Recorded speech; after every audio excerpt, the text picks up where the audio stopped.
Hola, buenas tardes a todos. Mi nombre es Natalia Vega, yo soy abogada y me especializo en propiedad intelectual. Y bueno, vamos a charlar un poquitito de propiedad intelectual y las viabilidades que hay de poder registrar los juegos en Argentina. Yo apunté la charla a editores de juegos, o sea, traté de tener la menor cantidad de contenido jurídico y la menor cantidad de artículos posible para que la charla sea amena. Si quieren profundizar alguna normativa o algún tema, no termino la exposición, si quieren lo vemos. Sí me gustaría que la charla sea distendida, o sea, no quiero hacer toda la presentación de corrido. Si les surge alguna duda, me pueden pausar y lo vamos viendo cada uno de las dudas a medida que va surgiendo. Bueno, como todos saben, la protección de los juegos de mesa y de los juegos digitales en Argentina y en todo lo que es el derecho continental europeo es complicada, ya que existen ciertas limitaciones a la protección. No existe una protección total del juego en sí como juego, sino que se pueden proteger por separados distintas partes del juego. Generalmente la protección va a estar limitada, por lo menos en la legislación nuestra, a lo que serían las ilustraciones y los gráficos, al nombre de juego y eventualmente a los personajes, reglamento, y puede protegerse también del packaging. Es importante tener en cuenta, que esto ya lo deben saber, que las ideas no son protegibles, sino lo que se puede proteger es la materialización de las ideas, o sea, la expresión de las mismas. El artículo 1 de la Ley 11.723, que es la Ley de Propiedad Intelectual Argentina, establece en su parte final que la protección del derecho de autor abarcará la expresión de ideas, procedimientos, métodos de operación, conceptos matemáticos, pero no esas ideas, procedimientos, métodos y conceptos en sí mismos. Esto es lo que hace dificultoso proteger, o sea, yo creé un juego nuevo. Tengo una idea que es brillante, es fantástica, la idea en sí misma no puede ser protegida. Sí va a poder proteger, que esto calculo que ya lo sabe la gran mayoría de ustedes, cada uno de los elementos que va a componer ese juego futuro. Argentina tiene distintos tipos de registros, y en este caso de depósito de obra inédita, que permiten proteger estas distintas partes.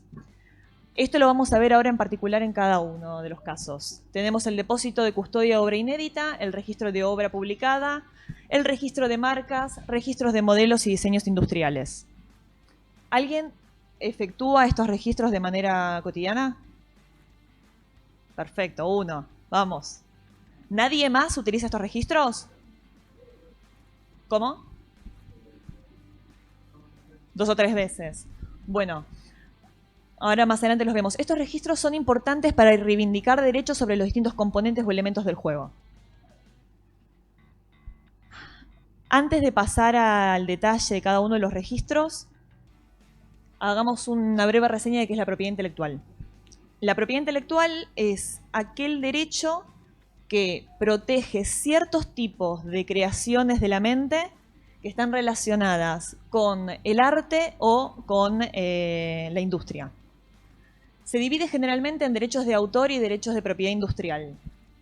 Los derechos de autor están contemplados en la Ley 11.723, regulados por la Ley de Propiedad Intelectual Argentina, y de manera no taxativa, la ley habla de que son las obras científicas, literarias, artísticas, programas informáticos, bases de datos, obras cinematográficas, composiciones musicales, obras artísticas, dibujos, fotografías, esculturas, obras de arquitectura, mapas, planos, dibujos técnicos, entre otros. Este listado no es taxativo, entonces hay un montón de otras obras que se pueden crear a futuro que pueden integran el concepto de obra según la ley.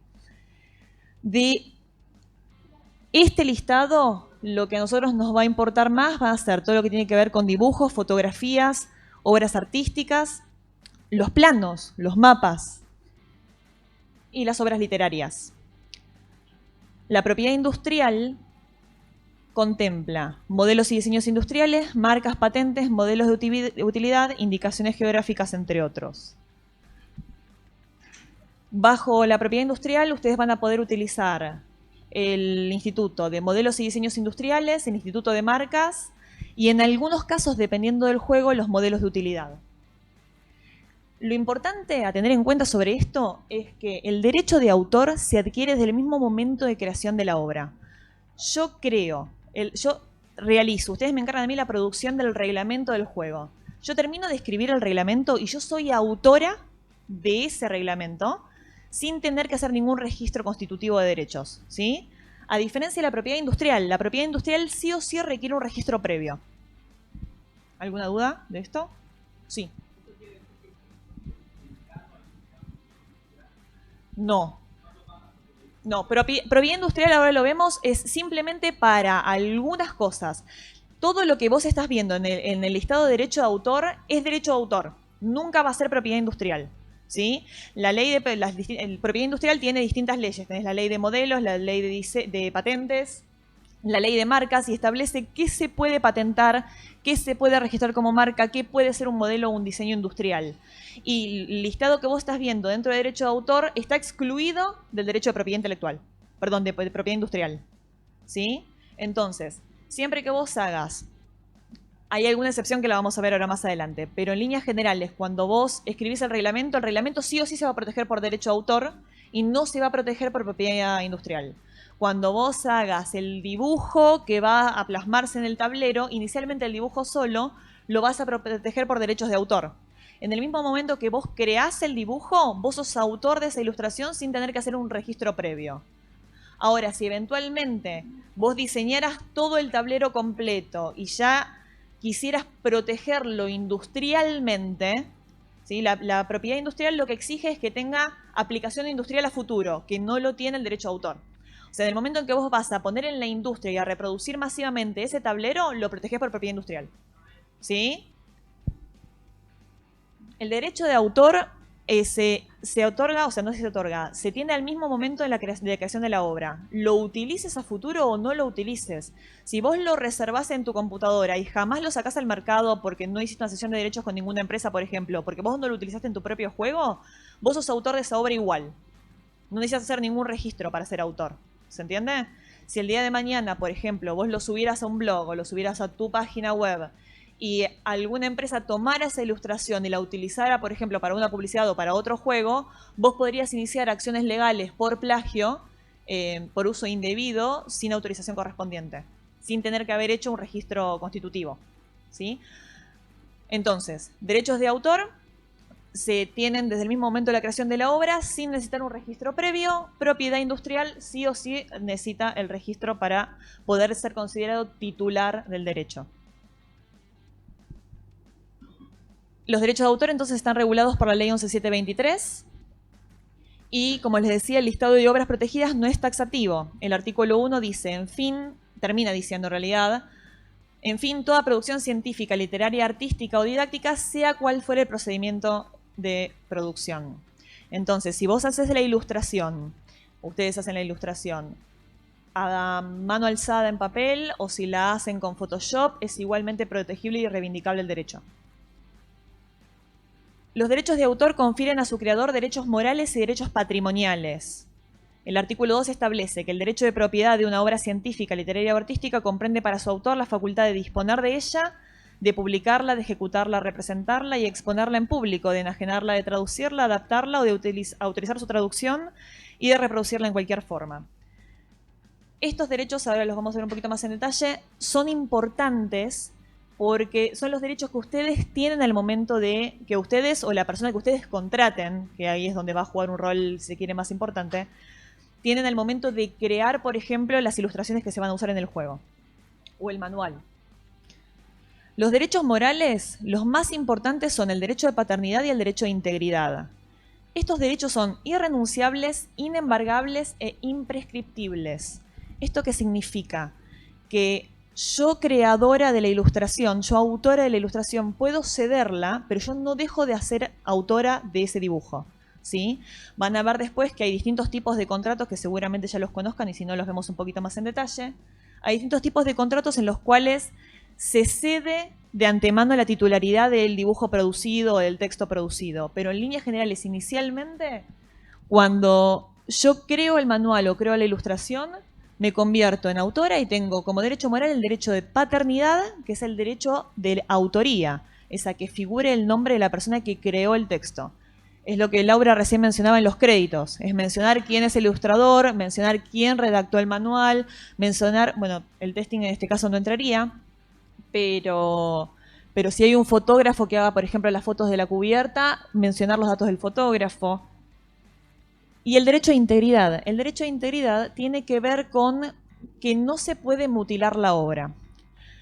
Al momento de hacer una sesión de derechos, ustedes recibir los derechos, por ejemplo, de un ilustrador, esa autorización o esa licencia debería contemplar la posibilidad de adaptar ese dibujo. Muchas veces cuando uno compra, después lo vemos más en detalle, cuando uno adquiere licencias de imágenes realizadas en el extranjero, esos contratos contemplan cláusulas que no permiten la adaptación o modificación o que no permitan determinado uso. Eso tiene que ver con el derecho a integridad. El derecho a integridad lo que dice es: yo hice este dibujo de determinadas características, está pensado para ser utilizado así en su conjunto. Si el autor no los autoriza o no los faculta a ustedes a poder desmembrar el dibujo, poder utilizar, por ejemplo, el fondo para una parte, la mitad de la cara para la otra o el pelo para otra parte, en líneas generales deberían usarlo completo, porque si no están vulnerando este principio. ¿Sí? Y después tenemos por otro lado los derechos patrimoniales, que estos sí son disponibles, que es el derecho a reproducir, distribuir, publicar, representar, dar a conocer al público, traducir, adaptar y enajenar la obra. El derecho de autor tiene ciertos principios básicos que, lo mismo que lo anterior, juegan un rol súper importante al momento de las licencias y cesiones de derechos. Los principios fundamentales son independencia de los derechos, interpretación restrictiva de los contratos, presunción de onerosidad, indubio pro actore y intuitu personae. Arrancamos de abajo para arriba, que son más fáciles. El quinto se refiere a que las partes se están eligiendo entre sí por sus características personales. El autor, esto en líneas generales y en la mayoría de los casos, la editorial, cuando contrata a un ilustrador para que realice el dibujo para, supongamos, el tablero, lo está eligiendo por sus antecedentes, por ilustraciones previas, lo está eligiendo por sus características artísticas, por su desempeño como ilustrador. No es lo mismo ese ilustrador que cualquier otro. Entonces, el autor, una vez firmado el contrato, el ilustrador, perdón, no podría decir: no, mira, en realidad yo no puedo seguir con la ilustración adelante, yo dejo hasta acá y sigue mi compañero de trabajo. Porque salvo pacto en contrario y que la editorial lo acepte, ¿sí? Si no, en líneas generales, el contrato es intuito personae porque ustedes eligieron a esa persona por sus determinadas características. Y puede darse la situación a la inversa también. Una persona puede producir o idear un juego y presentárselos a ustedes como editores porque quiere trabajar con ustedes. Y no es lo mismo presentárselo a ustedes que presentárselo a la competencia.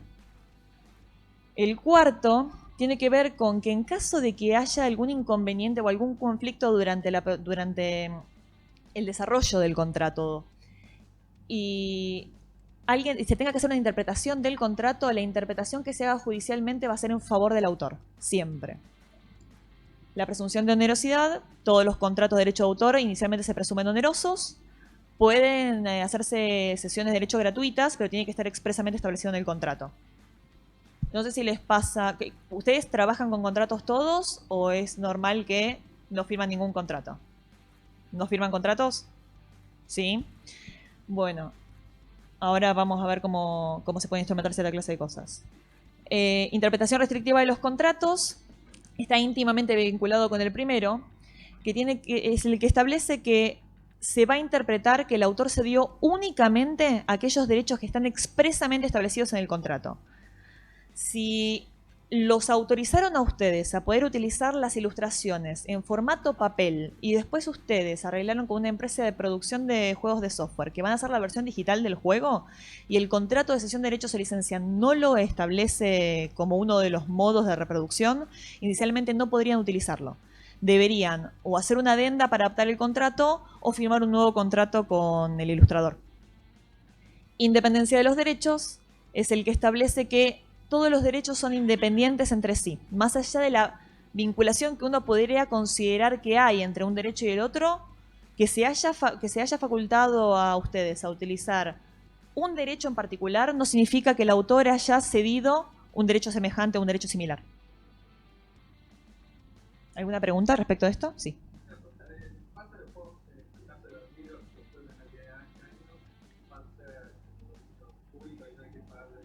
En realidad no hay una regulación específica para los juegos. Entonces, ese principio aplicaría, que es la obra está protegida durante 70 años inicialmente, contados a partir del día siguiente al fallecimiento del autor.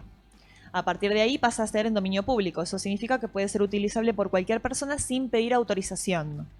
Ojo con esto, sin pedir autorización no significa que no hay que pagar.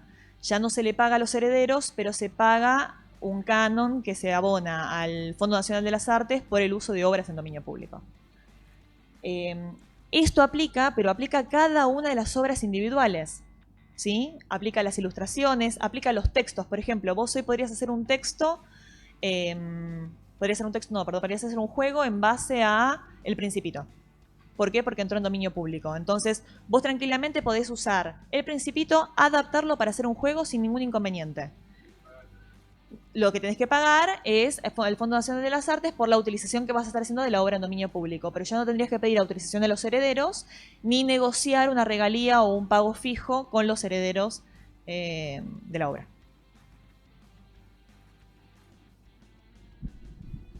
Acá vamos un poquito a esto. No hay que confundir autoría con titularidad, ¿sí? La autoría es lo que hablábamos recién. Cuando uno crea una obra, se convierte automáticamente en autor de esa obra. Pero después puede ser que no siga siendo titular de los derechos de esa obra, por ejemplo, porque lo cedió un tercero. Yo hago el dibujo, se lo cedo a ustedes para que lo utilicen en un juego, a partir de ahí yo sigo siendo autora y ustedes son titulares de derechos.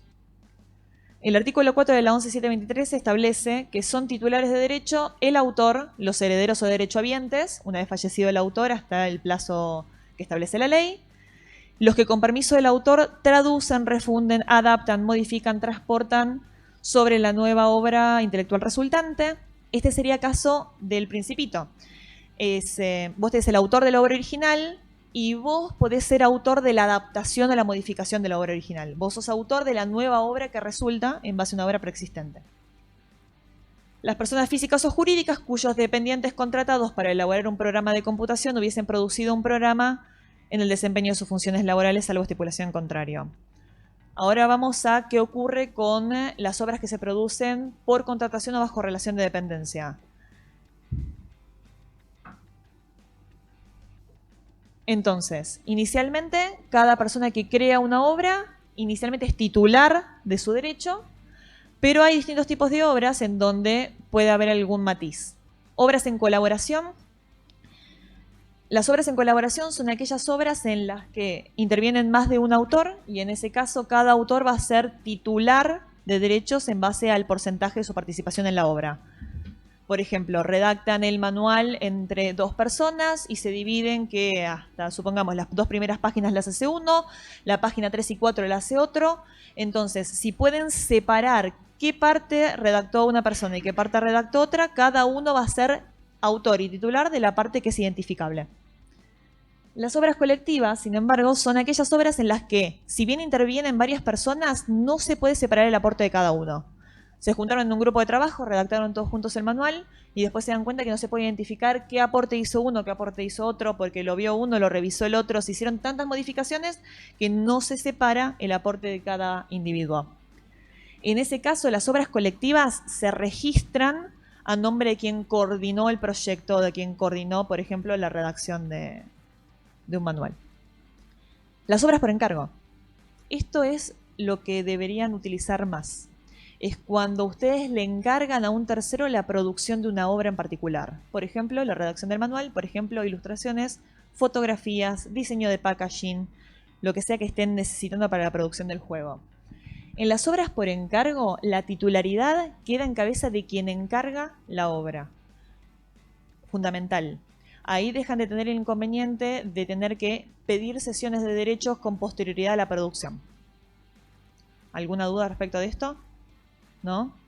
Sí. Sí, ahora vemos bien el tema de contratos porque yo imaginaba que como que usaban más contratos, pero parece que es como el sector editorial, muchas veces no se usan. Sí, van a firmar distintos tipos de contratos. Vos firmás un contrato de obra por encargo cuando encargás a un tercero de la producción de, supongamos, los dibujos. Le vas a decir, mira, yo necesito 10 ilustraciones de 10 personajes para estas 10 cartas. Las características de cada personaje vos las vas a definir de antemano. Le vas a decir, mira, tiene que ser así, así, así. Necesito que predominen en el diseño completo, si le vas a encargar el diseño completo de la carta, los colores predominantes son estos. La altura de la ilustración completa tiene que ser esta. El tipo de tipografía quiero que sea serif o sans serif. ¿Se entiende? Inicialmente vos le vas a dar por escrito en el contrato todas las instrucciones o los lineamientos de cómo querés que produzca la obra.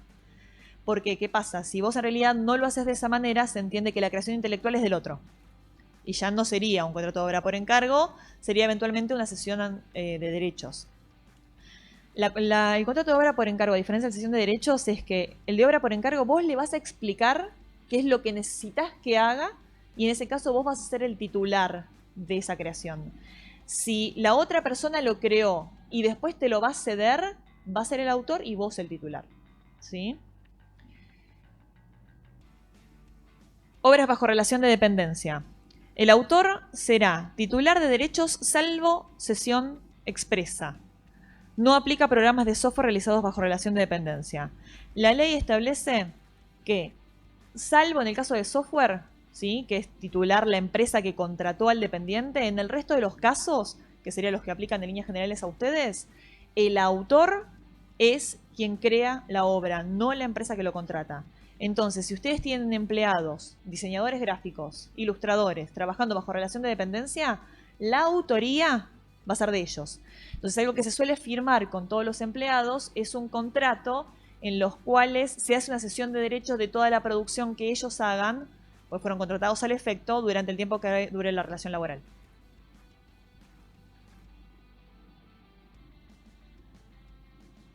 Bueno, vamos a ver, después vemos contratos, pero vamos a ver un poquitito de cuáles son las distintas partes que se pueden proteger y de qué manera se protegen. La filmina se las paso a todos, o sea, se la paso a Laura para que la circule. Partes del juego que se pueden proteger, el reglamento. Existe lo que se llama registro de obra inédita y registro de obra publicada. Estos registros se hacen en la Dirección Nacional de Derecho de Autor. El reglamento se protege como obra literaria, o sea, estaría dentro de la protección del derecho de autor y no dentro de la protección de la propiedad industrial.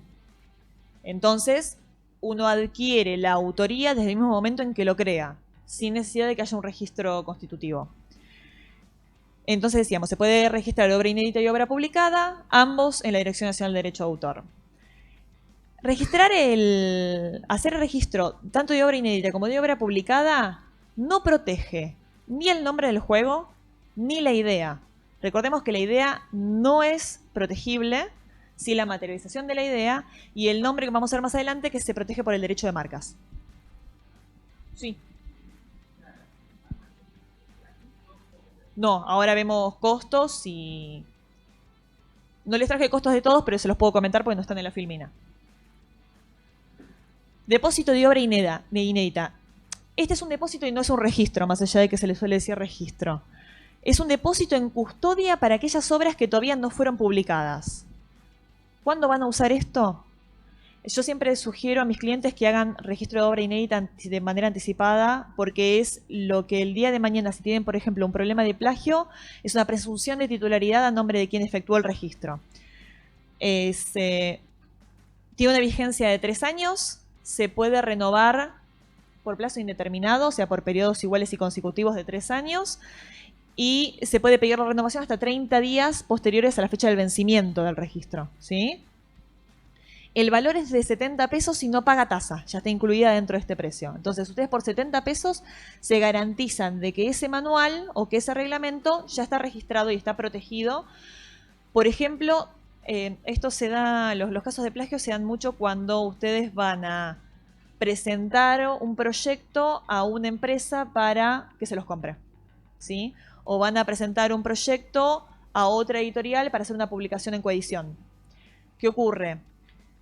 Puede que no pase nada, o puede que a los 2 meses, 3 meses, 6 meses se encuentren el mismo manual, el mismo juego, el mismo proyecto circulando sin el nombre de ustedes.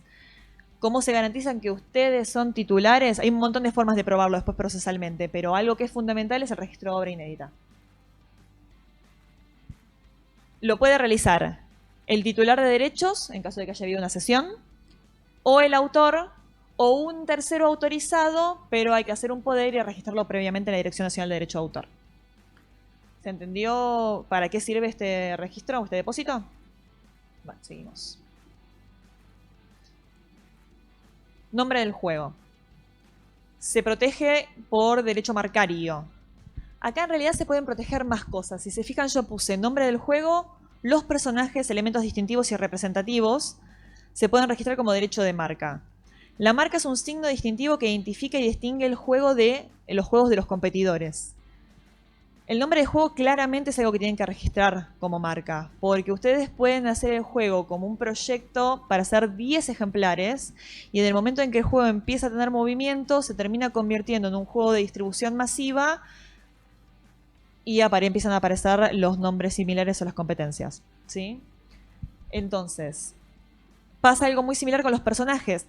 El personaje, más allá de ser el personaje del juego, a veces ocurre con ciertos personajes que se identifican con la marca del productor. Hay, por ejemplo, uno cuando ve a Mickey Mouse automáticamente lo identifica con Walt Disney. Disney está registrado como marca denominativa, como marca figurativa, que ahora más adelante lo vamos a ver, pero el dibujo de Mickey Mouse está registrado como marca también, ¿sí? Las marcas no son solamente palabras o dibujos incorporados a las palabras o solamente ilustraciones, iconos, logotipos, isotipos. En muchas oportunidades los dibujos, por ejemplo, las princesas de Disney están registradas como marcas y infinidades de ejemplos. Por eso, elementos distintivos, representativos y personajes se registran también como marca. Las marcas, como les decía, pueden ser denominativas, figurativas o mixtas. Esta es la primera clasificación y la más importante. Las denominativas son aquellas que utilizan únicamente palabras, letras, números o combinaciones de palabras, letras y números. Figurativas, solamente dibujos, símbolos gráficos, dibujos, logotipos o isotipos. Mixtas, isotipos iría en mixtas. Combinación de elementos denominativos y figurativos y cuando el texto se representa de forma estilizada. Por ejemplo, Disney, ¿sí? Cuando es una palabra, pero se utiliza un diseño para representar el texto. Sugerencia. No solamente deberían registrar el nombre de los juegos, deberían registrar también como marca el nombre de los personajes, cuando sean distintivos. Obviamente, todos estos registros tienen que tienen que cumplir los requisitos que establecen las leyes de cada uno de los registros, ¿sí? Uno puede querer registrar, por ejemplo, el saco verde y le van a decir, no, mira, la verdad es que no puedes registrar saco verde porque no cumple los requisitos. En realidad, saco verde dependiendo para qué lo registremos. Si fuese un personaje, quizá lo podríamos registrar con el nombre saco verde. Pero hay que cumplir los requisitos de cada uno de los registros a ver. Clase de marcas. Tridimensionales, sonoras, movimientos, olfativas y táctiles. Esto prácticamente no lo van a utilizar. Salvo que, por ejemplo, lo que posiblemente podrían llegar a utilizar en un caso puntual son las tridimensionales. Un ejemplo de marca tridimensional es la botella de Coca-Cola. Coca-Cola tiene registrado Coca-Cola como marca denominativa, solamente el nombre, como marca figurativa, solamente la ilustración de la botellita, como marca mixta, el nombre puesto de forma estilizada, y marca tridimensional, la botella de Coca-Cola está registrada como marca. Si eventualmente ustedes tuvieran una ficha, un elemento, un tablero, algo que sea representativo de la producción de ustedes, con las características que tiene que cumplir según el reglamento y el registro de marcas tridimensionales, podrían hacer ese registro y reivindicar derecho sobre esa producción. El plazo de protección de las marcas es de 10 años, se puede renovar de manera indefinida por el mismo periodo de tiempo. La tasa actualmente está en 1.700 pesos, eso es lo que cobra el INPI, ¿sí? Esto no les juega a favor a toda la gente que hace registro de marcas, pero ustedes podrían hacer el registro sin necesitar un agente marcario o un abogado, ¿sí? Pueden ir al INPI, completar el formulario, presentarlo y hacer el registro de su marca o hacer el registro de los modelos también, que lo vamos a ver más adelante. Las cuestiones, sí.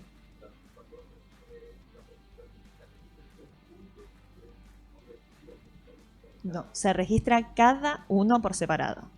Si vos vas a registrar, supongamos que tenés marca denominativa, marca figurativa, marca mixta y además tridimensional, vas a hacer un registro por cada una. Y para mejorar la situación, las variantes sobre esos logos se registran como marcas nuevas. Cada una es un registro. Se las hago más compleja. Existen clases. Entonces, vos podés tener una misma marca registrada en la clase 16 y en la clase 35. Hay clases de productos y clases de servicios, ¿sí? Lo pueden tener en la clase de juegos y después lo pueden tener en la clase de publicidad. Entonces, hay que evaluar cada marca, la necesidad de cada uno de ustedes, ver en qué rubro se van a estar moviendo, cuál es la posibilidad de ampliación y en base a eso se busca o se planifica cómo se va a proteger la marca. Ahora vamos, entra por propiedad industrial, pero viene como diseño industrial. No entraría como marca acá, salvo, repito, que sea una cosa tridimensional que cumpla ciertos requisitos y se podría intentar el registro como marca. Cuestiones. El INPI te lo puede aprobar como te lo puede rechazar. Como marca hay más chances que te lo rechace y hay muchísimas más opciones que se acepte como diseño industrial. Diferencias. El diseño industrial te protege solamente por 5 años y se puede renovar por 2. Y la marca la puedes renovar inagotablemente todas las veces que quieras por el mismo plazo de protección. No, en realidad, si vos no lo renovaste a los 5 años, tenés un plazo de gracia para poder adecuar la situación y poder mantener vigente el registro, pero si no tenés que hacer un registro nuevo. Son 60 días. Tenés que presentar una nota en el INPI y pedir que... Generalmente te la aceptan, pero si te pasaste los 60 días, tenés que hacer un registro nuevo. Exactamente. Vos tenés los 15 años a presentar de vuelta. Exactamente. Vos perdiste el derecho sobre ese registro y sobre ese número de registro. Ese título quedó sin efecto porque vos no lo renovaste. Entonces tenés que hacer un registro nuevo. Tendrías que hacer una variación. Sí, tenés que hacer una... Pero igual se ajusta. O sea, deberías hacer una variación del tablero y presentarlo como una variación del anterior. Exactamente tal cual lo presentaste en el primero, no lo vas a poder presentar de vuelta. Porque te lo van a observar. Porque te van a decir que ya tiene un registro previo que no fue renovado. Se puede renovar, ahora lo vemos en la filmina siguiente, pero se puede renovar en 2 oportunidades por el mismo plazo. O sea, tendrías 15 años totales de protección si lo renovaras. ¿Cómo? Pasa a dominio público, que es lo que estaba diciendo él. Puede ser utilizado por cualquiera. ¿Sí? A diferencia de las marcas que vos lo podés renovar automáticamente, no lo podés renovar durante idénticos plazos. Si no lo renovás el registro, cualquiera puede pedir la titularidad de esa marca. No es que pasa a dominio público. Las marcas, ¿entiende? Si a vos se te venció el plazo de registro, no lo renovaste, puedo venir yo y pedir el registro de tu marca porque vos la tenés vencida. Sí. Sí.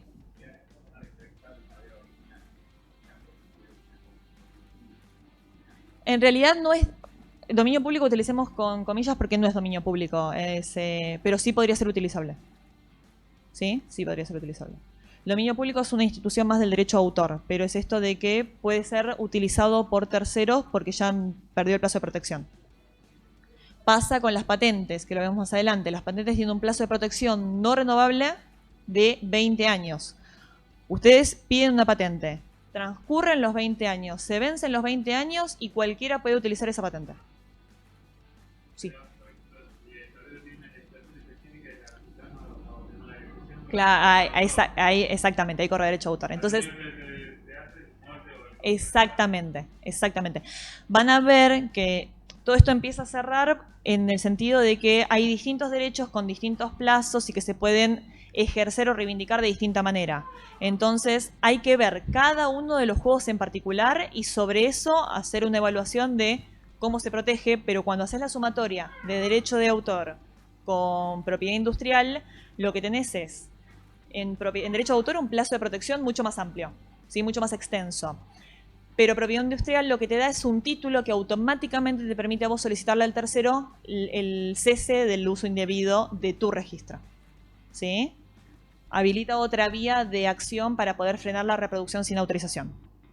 Entonces, lo que se suele hacer es, se registra por derecho de autor todo lo que son ilustraciones y lo que son textos, y se protege por propiedad industrial tableros, diseños, fichas. Ahora vamos a ver el tema de las fichas y las piezas por separado. Ilustraciones y dibujos, lo que hablábamos recién, obra inédita, obra publicada, ahora les explico obra publicada, y diseño industrial. Tablero, piezas, fichas y packaging, cumpliendo obviamente los requisitos de cada una de las normas, como modelo industrial o diseño industrial. Los primeros dos, recuerden que se hacen en la Dirección Nacional de Derecho de Autor, y el diseño industrial y el modelo en el Instituto Nacional de Propiedad Intelectual. Industrial, perdón. En Paseo Colón, exactamente. Bueno. Modelos y diseños industriales. Los modelos industriales son tridimensionales, los diseños industriales son bidimensionales. Son nuevas formas incorporadas a un producto industrial que le da características estéticas o decorativas. Tiene que ver con lo ornamental. Y tiene que tener sí o sí dos requisitos: novedad y aplicación industrial. Sí o sí. Requisitos: deben ser nuevos y originales, no se debe haber presentado ni hecho público, salvo que se haya divulgado o explotado en una feria o exposición de los 6 meses previos a la presentación de la solicitud, no debe ser una copia ni imitación. El plazo de protección es de 5 años, renovable por igual tiempo en 2 oportunidades. Vencido el plazo, pasa a dominio público, pero como dijimos, pasa a estar disponible por terceros. Sí. Sí, producto industrial tiene que ver con que tiene que ser un elemento que se produzca de manera, o sea, tiene que ser aplicado a la industria. Se tiene que reproducir de manera masiva. Cuestiones, entre comillas. En realidad, estos registros, modelos y diseños industriales, se pueden plantear, vos no tenés que haberlo producido inicialmente, porque se supone que tiene que ser novedoso. ¿Sí? Entonces, si vos vas a producir 20, o vas a producir 200.000, es algo que vos de antemano no lo vas a estar sabiendo y no tenés necesidad de informarlo al Instituto Nacional de Propiedad Industrial. Lo que sí vos tenés que hacer es, no tiene prueba anticipada y no tiene prueba ex post. Tampoco vas a tener que rendir cuentas a posteriori de cuántos vos imprimiste o de cuántos produjiste. Entonces, inicialmente, vos haces toda una descripción del producto en su modo tradicional o en su modo de uso en caso de que sea un juego, y no vas a rendir cuentas a posterior. Lo que tiene de bueno este registro es que se otorga el título en un plazo muy breve, son solamente 4 días. Si tenés muy mala suerte vamos a hablar de 10, pero en líneas generales no se observan y salen muy rápido, y te da la exclusividad de uso, producción, fabricación, y podés prohibir la importación de productos similares dentro del territorio. Cuestiones. Hay muchos modelos industriales y diseños industriales también que tienen título y que en realidad no son novedosos. ¿Sí? ¿Por qué? Porque no hay un control, no hay un registro general de modelos y diseños industriales. Entonces yo puedo ir con un modelo muy similar al tuyo y que el INPI me lo apruebe y que me dé el título. Pero cuando yo saqué ese producto al mercado, en realidad vos tenés un título anterior que te reivindica el derecho inicial sobre un modelo prácticamente similar. Entonces yo podría objetar el tuyo diciendo que el tuyo no tenía novedad porque ya existía en el mercado, o a la inversa. Entonces, ¿cuándo es completamente válido esto? Yo lo recontra sugiero porque tiene muy poco costo y les permite a ustedes frenar cualquier avance de la competencia sobre una creación propia de ustedes. Ahora, si ustedes están haciendo un registro de algo que es muy similar a algo que ya existe, sepan que tranquilamente puede venir un tercero e impugnar ese título porque en realidad no cumple con los requisitos, por ejemplo, de novedad o originalidad.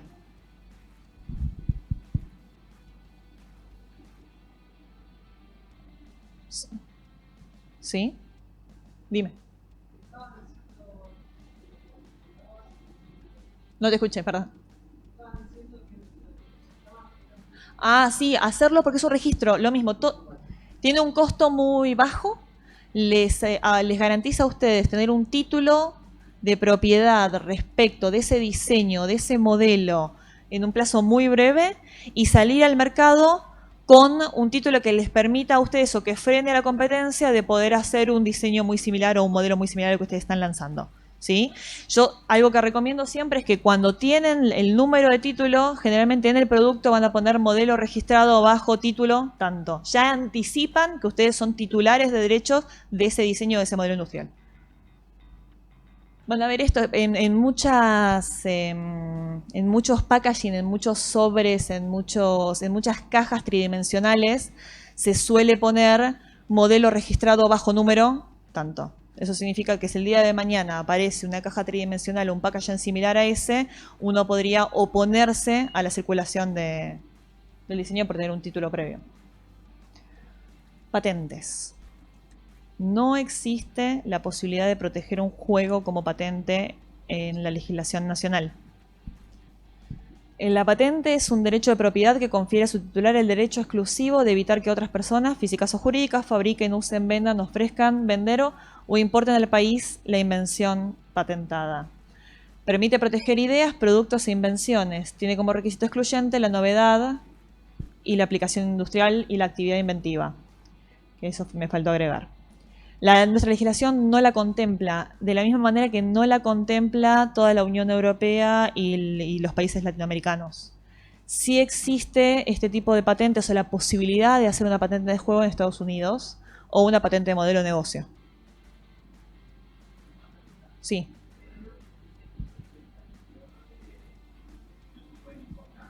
Sí. Si vos tenés la patente, si el tercero que estaba en el exterior no hizo su patente de su invención en el territorio nacional, vos podrías patentarlo acá. ¿Sí? Supongamos que lo que vos estás queriendo patentar acá ya se patentó, supongamos, en Francia. Se patentó en Francia, en España y en Estados Unidos. La empresa no lo patentó en Argentina. Se le venció el plazo, hay un plazo que se llama plazo de prioridad, que es un año después de que se presentó el primer registro de patente, para poder hacer ese mismo registro de patente en el resto del mundo. Vencido ese plazo, vos podrías hacer el registro de patente acá. Y prohibir que esa invención ingrese al territorio porque vos en Argentina tenés la patente.